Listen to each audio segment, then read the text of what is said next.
বাটা মাছের পাতলা ঝোল যেমন অসাধারণ খেতে লাগে, তেমন বাটা মাছের এই ঝালটাও কিন্তু গরম ভাতে দারুণ লাগে। আমি আগে আপনাদের সঙ্গে বাটা মাছের পাতলা ঝোলের রেসিপি শেয়ার করেছি। আজকে আমি আপনাদের সঙ্গে শেয়ার করতে চলেছি বাটা মাছের ঝালের একটা রেসিপি। নমস্কার, আমি সাধনা, আর আপনারা রয়েছেন সাধনার সাথে সাধনার হেসেলে। আমার আজকের রেসিপি বাটা মাছের ঝাল বা বাটা মাছের রসা। তাহলে চলুন তাড়াতাড়ি করে শুরু করে দেওয়া যাক। বাটা মাছের ঝাল বানানোর জন্য আমি এখানে নিয়ে নিয়েছি 4টে এইরকম মিডিয়াম মাপের বাটা মাছ। মাছগুলোকে আমি কেটে ধুয়ে ভালো করে পরিষ্কার করে নিয়েছি। এখন আমি মাছগুলোকে ম্যারিনেট করে নিচ্ছি। দিয়ে দিয়েছি 1 চামচ মতো লবণ, 1 চামচ মতো হলুদ গুঁড়ো আর 1 চামচ মতো সর্ষের তেল। এগুলোকে দিয়ে খুব ভালো করে আমি মাছের গায়ে লাগিয়ে নিচ্ছি। মাছের দুটো পিঠ ভালো করে কিন্তু লাগিয়ে নিতে হবে। দেখুন, এইভাবে মাছের দুটো পিঠই খুব সুন্দরভাবে আমি লবণ, হলুদ এবং সর্ষের তেল লাগিয়ে ম্যারিনেশন করে নিচ্ছি। এবার এইভাবে আমি মাছগুলোকে কিছুক্ষণ রেখে দেব। তারপর আমি ওভেনে একটা কড়াই বসিয়ে দিয়েছি। কড়াইতে দিয়ে দিয়েছি বেশ খানিকটা মতো সর্ষের তেল। এখানে আমি 3 থেকে 4 চামচ সর্ষের তেল নিয়েছিলাম। তেল গরম হয়ে এলে আমি মাছগুলোকে একে একে দিয়ে দিচ্ছি। দেখুন, আমি এখানে একেবারেই 4টে মাছ দিয়ে দিয়েছি। কিছুক্ষণ পর দেখুন মাছগুলোর এক পিঠ হয়ে এসছে। এবার আমি মাছগুলোকে উল্টে দিচ্ছি, অপর পিঠটাও এরকম লাল লাল করে ভেজে নেওয়ার জন্য। মাছগুলোকে এইভাবে লাল লাল করে একদম কড়া করে কিন্তু ভাজতে হবে। দেখুন, আমার মাছগুলো কিন্তু ভাজা হয়ে গেছে। আমি একটা প্লেটে তুলে নিয়েছি। এখন কড়াইতে যে তেলটা অবশিষ্ট ছিল সেখানে আমি আরও 1 চামচ মতো তেল অ্যাড করে দিয়েছি। তেলটা একটু গরম হয়ে এলে ফোড়নে দিয়ে দিচ্ছি 1 চামচ মতো কালো জিরে আর 1 চামচ মতো প্লেন গোটা জিরে। ফোড়নটা একটু ভাজা ভাজা হয়ে এলে যখন সুন্দর একটা স্মেল বেরোবে, তখন আমি এখানে দিয়ে দিচ্ছি আগে থেকে কেটে রাখা আলু। আলুগুলোকে আমি এইরকম লম্বা করে পাতলা পাতলা করে কেটে রেখেছিলাম। আলু দিয়ে বাটা মাছের ঝালটা খেতে কিন্তু অসাধারণ লাগে। আপনারা না চাইলে স্কিপ করতে পারেন। আলুগুলো ভাজা হতে থাক, ততক্ষণ আমি একটা মশলা বানিয়ে নিচ্ছি। নিয়ে নিয়েছি 4-5 কোয়া রসুন, অল্প একটু আদা লম্বা করে কেটে নিয়েছি, 2টো কাঁচা পাকা লঙ্কা নিয়ে নিয়েছি আর একটা মিডিয়াম মাপের টমেটো নিয়ে নিয়েছি। নিয়ে আমি সবগুলোকে পেস্ট করে নিয়েছি। দেখুন, এই রকম পেস্টটা বানিয়ে নিয়েছি।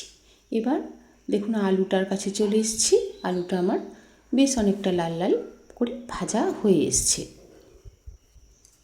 এরকমভাবে আলুটাকে কিন্তু লাল লাল করে ভেজে নিতে হবে। আলুটা ভাজার সময় গ্যাসের ফ্লেমটা আপনারা মিডিয়ামে দিয়ে ভাজবেন, তাহলে আলুটা ভীষণভাবে লাল লাল করে সুন্দর করে ভাজা হবে।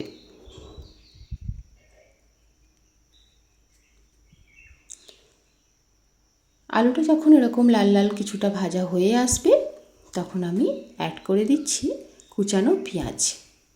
এখানে আমি একটা বড় মাপের পেঁয়াজ কুচিয়ে নিয়েছি, সেটাকে এখানে অ্যাড করে দিয়েছি। পেঁয়াজটাকে দেওয়ার পর খুব ভালো করে ভেজে নিতে হবে। দেখুন, এইভাবে গ্যাসের ফ্লেমটা মিডিয়ামে দিয়ে পেঁয়াজ আর আলুটাকে ভালো করে আবারও একটু ভেজে নিচ্ছি। পেঁয়াজটা অল্প ভাজা ভাজা হয়ে এলে দিয়ে দিচ্ছি 1 চামচ লবণ, 1 চামচ মতো হলুদ গুঁড়ো। লবণ এবং হলুদ গুঁড়োটাকে দিয়ে খুব ভালো করে পেঁয়াজ এবং আলুর সঙ্গে মিশিয়ে নিচ্ছি। মিশিয়ে নেওয়ার পর এখানে আমি অ্যাড করে দিলাম যে মশলাটা বেটে রেখেছিলাম সেটাকে।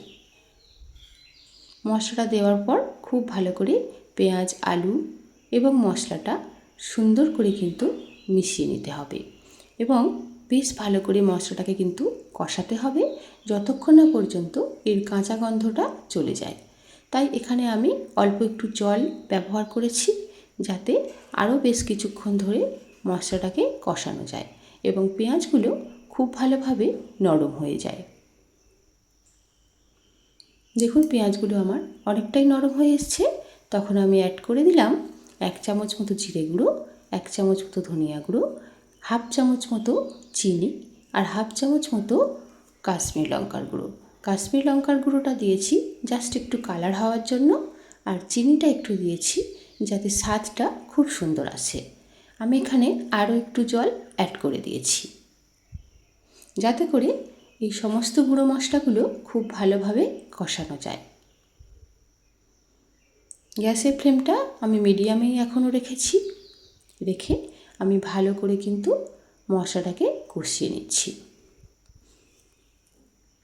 দেখুন এই রকম যখন তেল ছেড়ে আসবে বুঝবেন মশলাটা খুব ভালো করে কষানো হয়ে গেছে। এবার আমি মিক্সিতে যেটুকু মশলা লেগেছিল সেটুকু ভালো করে ধুয়ে সেই জলটা অ্যাড করে দিয়েছি। আর আমি বেশ কিছুটা জল অ্যাড করেছি মোটামুটিভাবে আলুটা সেদ্ধ হওয়ার মতো, কারণ যেহেতু এটা ঝাল বা রসা বানাবো খুব বেশি জল দেওয়ার কিন্তু প্রয়োজন নেই। এবার একটা ঢাকনা চাপা দিয়ে গ্যাসের ফ্লেমটা হাইতে দিয়ে ঝোলটা ফুটে ওঠা অবধি অপেক্ষা করব। দেখুন ঝোলটা আমার ফুটে উঠেছে টকবক করে। এখন আমি মাছগুলোকে ঝোলের মধ্যে দিয়ে দিচ্ছি। আমি সব কটা মাছই ঝোলের মধ্যে দিয়ে দিলাম। দিয়ে বেশ ভালোভাবে এইভাবে মাছগুলোকে ঝোলের মধ্যে মিশিয়ে দিলাম। দিয়ে আবারও আমি ঢাকনা চাপা দিয়ে গ্যাসের ফ্লেমটা এবার লোতে দিয়ে দেব। দিয়ে আমি মিনিট 5 মতো কুক করে নেব।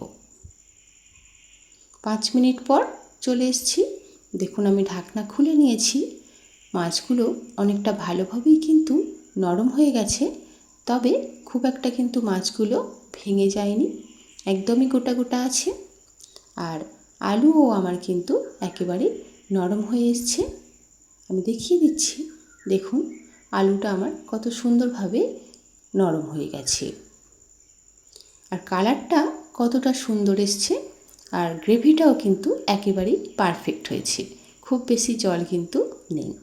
আপনাদের হাতে যদি খুব কম সময়ও থাকে তাহলেও কিন্তু এই রেসিপিটা খুব সহজেই ঝটপট করে বানিয়ে নিতে পারবেন।